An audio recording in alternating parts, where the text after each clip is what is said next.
Hi Phil, how you doing? Tony, I'm good. How are you? I'm really really well. So what are we up to this week then, Phil? Well, lots of golfing apart from tonight. Uh, I see that you've been outside from the colour. Well, I'd like to blame it on my camera. I think there's something wrong with the color contrast. I'm not sitting here with a great big beetroot bald head, honestly. We're all full of excuses, aren't we? I've got this beautiful mahogany golfing tan, a red bowling ball. So I feel honoured, Phil. You are a man that plays golf every single evening. It's a glorious summer evening, and you're sitting indoors. What's going on? Well, that's how committed I am to you and the listeners, Tony. Excellent. So what is the subject of the week then? We're going to be talking about the ULEZ extension from August 2023. Sexy, huh? It's the sexiest subject we've ever covered on the Driver Hard podcast, I have to say. It's a bit of a chewy subject, isn't it, Phil? I mean, it's a bit to get your teeth into.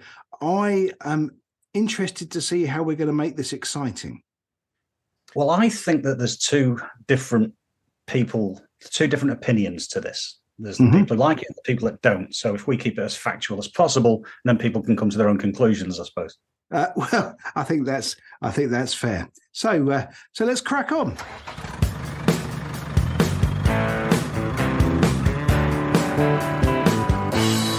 So, Tony, tell me, what is the ULEZ zone? Well, there's effectively two ULEZ zones. There's the existing ULEZ zone and there's the soon-to-be expanded ULEZ zone. So the existing ULEZ zone is the area that goes out to, but not included in the north and south circular, which is like an inner ring road around London for those not familiar with it. And those that are familiar with it will know it as a car park. But outside of that area currently is not a ULEZ zone, but it will be. So ULEZ will expand on the 29th of August out to the periphery of the Greater London Authority area. So that's not quite as far out as the M25, but that's sort of, if you want a rough picture of it, it's kind of that sort of distance. Okay. And I think we all know why we're getting a ULEZ zone or an expanded ULEZ zone, but who's it going to affect? Well, we know why, because we're trying to improve air quality and who's it going to affect? Well, anybody who wants to drive a car in the expanded ULEZ area where their car or truck, for that matter, isn't compliant. And there's different types of vehicles, so therefore different types of people will be compliant or not. Am I right? Yeah, exactly. So if you talk about private cars initially, if you are a driver of a diesel vehicle, your emission standard has to meet Euro 6, and Euro 6 was compulsory on all cars by about 2016. Okay. Although some manufacturers would have hit that standard before others, so the date isn't as important as knowing the specific vehicle. And then if you're talking about petrol, you go back to 2005, and it's the Euro 4 standard. So again, some manufacturers are making Euro 4 standard prior to that date. So again, it's about checking the specifics of your vehicle, not just worrying about the date. So that nobody has to remember what you've just said. Where can we go and check that? It's almost like you spoon-fed that question for me to tell you. What a segue. Yes. So if you go to tfl.gov.uk, so that's Transport for London website, on the very front page, it will say vehicle checker. Click the button, type in your registration number, and you'll find out straight away whether your vehicle is compliant or not. Okay, so we're I suppose what we're talking about is how this is going to affect drivers, our drivers, and people with domestic vehicles, but also our customers with commercial vehicles as well. Yeah, so the users of commercial vehicles, operators of commercial vehicles, should I say, operating in London are used to the existing ULEZ scheme. They're also familiar with the low emission zone scheme, which has only been applicable to commercial vehicles, but is actually the same map as the expanded ULEZ.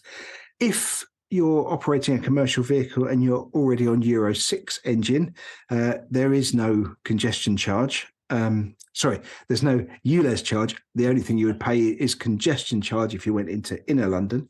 If you have a Euro 5 vehicle, then you would pay £100 per day to go into the LEZ, so the low emission zone, £12.50 for the ultra low emission zone. And if you went into the congestion charge zone, you'd have to pay £15 for that. But you must also comply with the DVS, which is the Direct Vision Standard, which is, funny enough, another episode of the podcast, which you can go and find. We'll talk about Direct Vision, but essentially the idea is the vehicles going to central London are required to have more direct vision out of the cab, therefore safer for pedestrians and cyclists and other road users around it. Vulnerable road users, exactly, yeah. So I'm not being controversial here when I say this. Maybe I am. Make your own mind up. But if you can't afford a newer vehicle as a business, or you can't afford a newer vehicle as an individual, you're the one who's going to be paying the fine. How does that stack up? Well, to pay to drive in the zone is £12.50. If you choose to drive a vehicle without paying the daily charge, then it's £180 penalty, reduced to 90 if you pay it quickly. But yeah, if you have a non-compliant vehicle, you're going to be paying £12.50 for any calendar day that you drive in the area. So, a journey going into and out again that crosses midnight would actually be £25, not £12.50. So let's put a positive spin on this, shall we, Tony? So when the scheme was launched in 2019, only 39% of vehicles in the initial ULEZ zone were actually compliant. And that clearly needed to change, didn't it?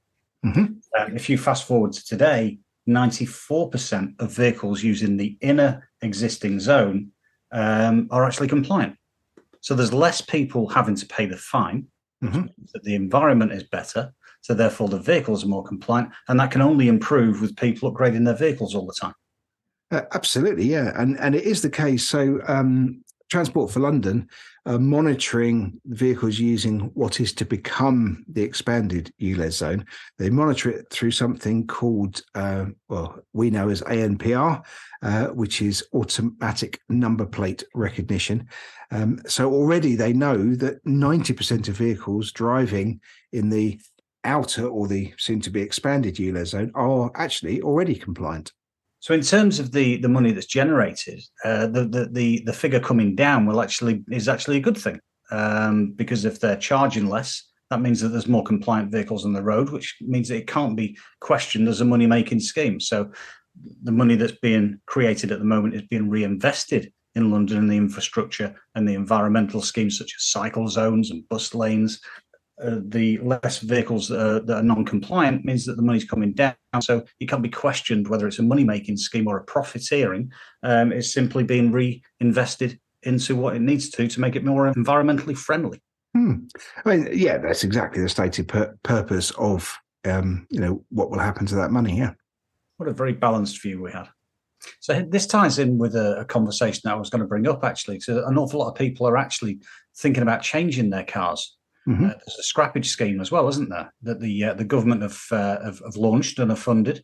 Yeah, so it's not the government, it's Transport for London, and it's there's a fund of 110 million, which sounds great, but it's only really available to people, or the bulk of it's only really available to people that have low income or disability benefits, those kind of things. So, for example, the top award would be somebody scrapping a car that was a wheelchair accessible car, and there's up to £5,000 available for that. And it works its way down from there. £2,000 for a standard car, £1,000 for a non-compliant motorbike. Okay, yeah, I think families on low incomes and anybody claiming child benefit as well.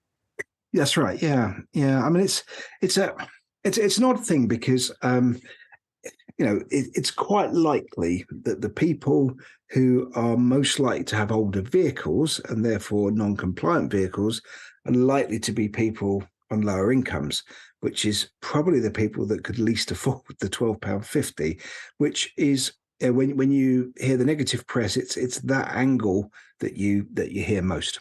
But that £2,000 contribution also doesn't contribute enormously towards a compliant vehicle, because it's going to be more expensive, isn't it? Well, indeed, but there are other things that you can get, which is help towards public transport.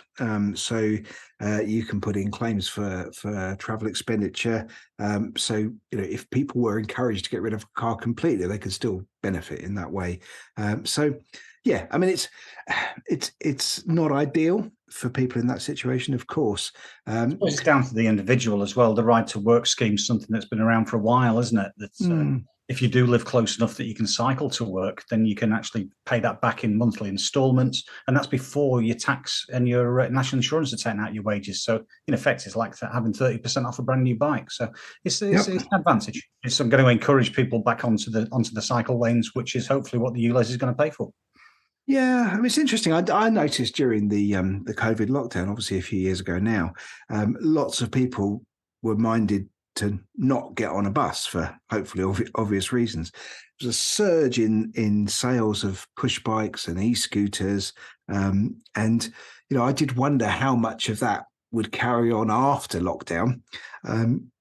I don't know, but there's certainly schemes within this that would allow and encourage people to do that, which is good.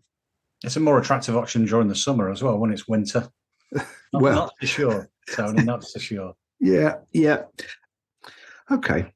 All right. So one of the other things that we did in Croydon was to look at how it affects our drivers, and we did a fairly extensive survey, and just spoke to every single one to say, well, what's your current situation?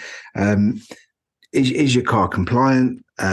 Is it not? Do you use public transport? What do you do? And we discovered that nearly 3/4 of our drivers are driving compliant vehicles anyway. 10% of our drivers use public transport to get to work. And the closer you are in as a driver hire business to central London, the more of your drivers that do and can use public transport to get to work. So some of our neighbours in the southwest and southeast postcodes often have quite a large part of their workforce using public transport. For us, that's 10%. We had 17.5% of our drivers had non-compliant vehicles. So then we asked the supplementary question to those drivers of non-compliant vehicles. Well, yeah, what are you going to do about it? I thought some of those might say, well, I'll switch to public transport, Tony. I thought the odd one might say, well, if I have to, I'll pay the charge. Nobody said either of those two things. Pretty much, apart from I think one person that was undecided, they all said, actually, I'm in the process of changing my car anyway. And most of those, being a truck driver is not the best paid job on the planet. It's not the worst. It's not the best. So we're not talking about people buying necessarily brand new cars, but there's enough scope in a petrol engine that you can have an old enough car for it to be affordable without it being so old that it's outside the requirements. But if you had a diesel car and you change into a petrol car, there's a cost there for changing your vehicle. If you don't, then a driver can't afford an additional £12.50 a day just to get to work. Yeah, and transport issues that we've got in our area, it may not be applied to us because we're outside of it, of course, but maybe something for your guys is that the industry that we're in, these guys can start at 5:30 in the morning, and public transport might not even be running at that time of the day. So it might not even be an option. It may be too far for a bike. The public transport might not be working. So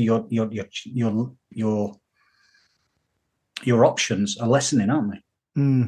Yeah, and that's why I think we're in the situation where all but one said, I'm in the process of changing my car. That's and yes, I mean, we do have some customers that don't start as early as that. Most of our customers are on bus or tram routes or train routes. But even where we are, the view is from those currently non-compliant people, just changing my car. Yeah. Okay. Well, it's something that whether you want to or not, you're going to have to do. It's just whether the individual can afford it in that instance, isn't it? Yeah, exactly. So yeah, I mean, the I suppose the big problem is if you do have a non-compliant car, its value will have diminished. It will have depreciated faster than a compliant car. So even, for example, swapping a 2012 diesel for a 2012 petrol, there's going to be a cost difference because yours will have depreciated. But it seems for the research we've done that's exactly what our driver's going to do.